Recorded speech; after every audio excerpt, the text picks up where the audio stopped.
Welcome to another entry in my Resident Evil lore series covering The Files, the set of diaries, notes, and reports left behind describing the horrors of the Resident Evil universe. Last time I covered the tragic accounts from the children of the Raccoon City orphanage, the youngest victims of Umbrella's experiments, and the evil corporation's efforts to contain their stories. This time we'll be visiting the world of Resident Evil Village, far from the zombies stumbling through Raccoon City streets to a small village deep in the mountains of Eastern Europe. It was a small community ruled over and held in a grip of terror by 4 lords, one of which will be the subject of today's video, Lady Dimitrescu and her 3 daughters, vampire-like monsters that would both employ and feed on local villagers for their sustenance and enjoyment. This video will focus on what we'll call the vampire reports, the set of diaries that describe Lady Dimitrescu's fall from humanity, the creation of her daughters, and how their presence affected the local villagers. Before we get started, I want to give a quick shout out to all of my Patreon members for their continued support. You guys help make this channel possible and contribute to keep these videos flowing. If you'd like to have your name up here too, gain exclusive benefits like sneak peeks, progress updates, behind the scenes, access to the Discord channel, and early access to my big videos, go to patreon.com/GamerThumbTV or click the link in the description to get started.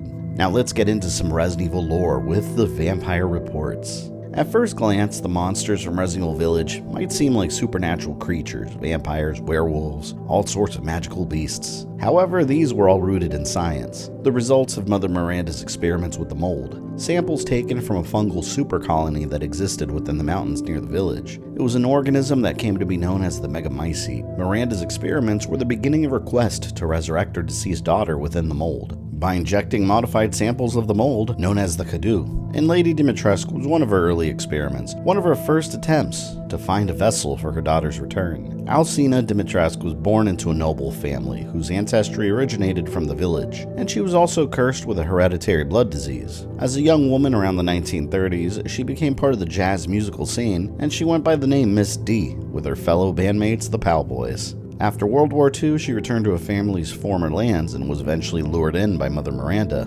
inside a crypt beneath the village, where her experiment was performed. In Resident Evil Village, near the end of the game inside Mother Miranda's lab, on the table next to other documents, Dimitrescu's medical report can be found, written by Miranda herself and detailing the results. The report reads, Subject name, Alcina Dimitrescu. Kadu affinity, most favorable.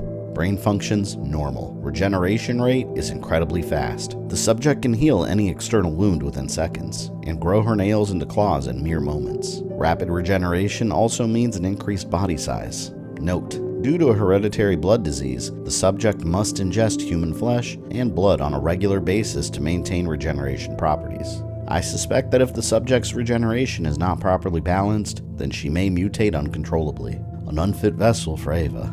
After Dimitrescu's experiment was over, she found herself not cured of her blood disease, instead receiving a vampire-like condition complete with halted aging. By Miranda's standards, she was considered a failed experiment, but she was given lordship over the village as one of its rulers, from within the nearby castle. Since she needed human blood, she regularly hired staff to work in the castle and replaced those that were eventually taken into the dungeons to be killed and drained for blood. Years of drinking human blood would get rather boring. So Lady Dimitrescu developed new recipes using her family's vineyard. Inside the wine room, on the 2nd floor of the castle, the Winemaking History document can be found, describing one of her favorite concoctions, combining traditional winemaking with human blood. The document reads, The winemaking technique of Castle Dimitrescu can be traced as far back as the 15th century, long before the current occupants of the castle. Alcina Dimitrescu uses this legendary, yet peculiar technique to enrich the wine's flavor intensity and bestow it with a thick bouquet. Her best vintage is Sanguis Virgini, meaning maiden's blood. It is kept in a special ornate bottle decorated with intricate silver flowers. Another unintended aspect of her newfound vampirism was loneliness. Lady Dimitrescu monitored experiments performed by Miranda on village girls that would eventually become her family, daughters that would live with her in the castle and love her as their mother. And the key to their creation would be the appearance of a special type of fly, born from the mold and its victims. On the 1st floor of the castle, next to the Opera Hall piano, the Insect Observations Journal can be found, detailing this new species of insect. It reads, Scientific name, none. Size, 5 to 6 centimeters. Similar body structure to blowflies,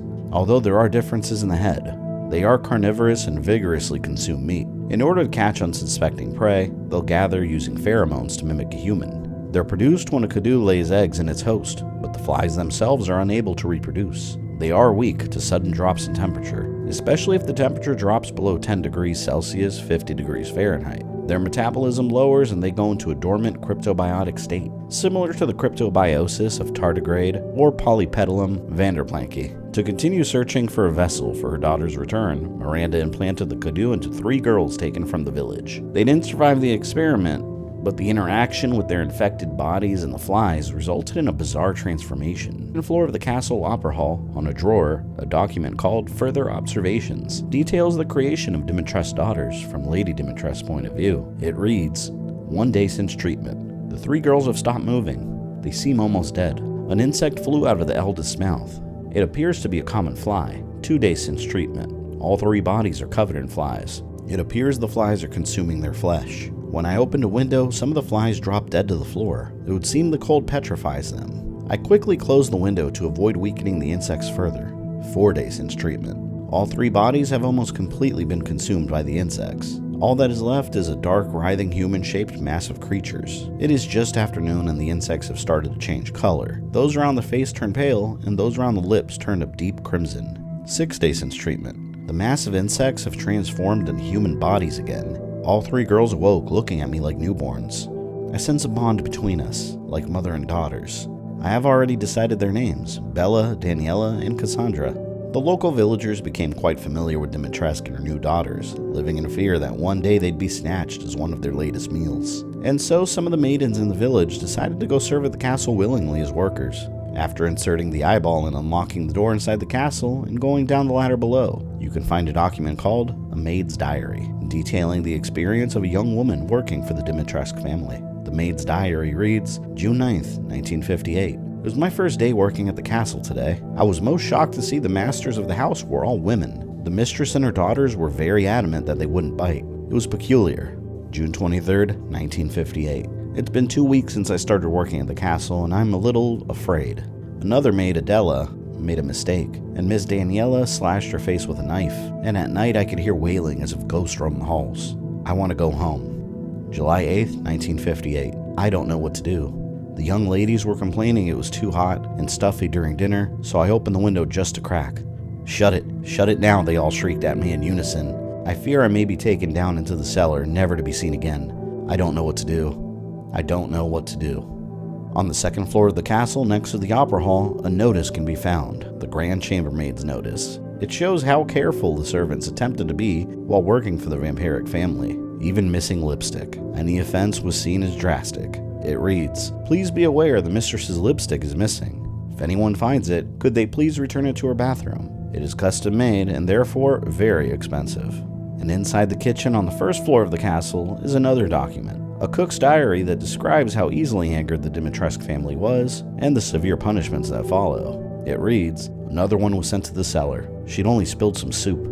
Everyone knows what happens when you're sent to the cellar. You're never seen again. They drain your blood, your soul cursed to wander the halls. I went looking for her, and when I found her, she was just skin and bones gnawing on a rat carcass. I suspect it'll be my turn next. In time, Lady Dimitrescu and her daughters would meet their end when Ethan Winters arrived in the village in search of his daughter. And our final document in this video covers the tool that was ultimately used to send her mutation out of control. In the region's medieval past, a dagger was forged. The Dagger of Death's Flowers. It was created during a superstitious era with the intent to be able to slay demons and monsters alike. To accomplish this task, it was seeped with countless toxins found throughout the continent while it was forged. And sometime in the 20th century, a brave villager discovered it and decided to take action against Lady Dimitrescu. He attempted to assassinate her, but he failed. And she hid his body along with the dagger within the temple of worship in the castle. She knew the dagger was a genuine threat and it needed to be sealed away. In the attic near the roof of the castle, on a table with a candle, a document can be found, written by a worker that came across stories of the dagger. It reads, I heard there was something called the Dagger of Death's Flowers somewhere in the castle. It's apparently an antique from the Middle Ages that's coated in a concoction of poisons from across the continent. It's said to have been crafted to kill demons and monsters. It sounds fascinating, but no one knows where it is. And that is the end of the Resident Evil Files, the Vampire Reports. I hope you enjoyed this deep dive into the stories of vampirism in the Resident Evil universe, and leave me your thoughts down below in the comments section. What files would you like me to cover in the future? I'll catch you next time.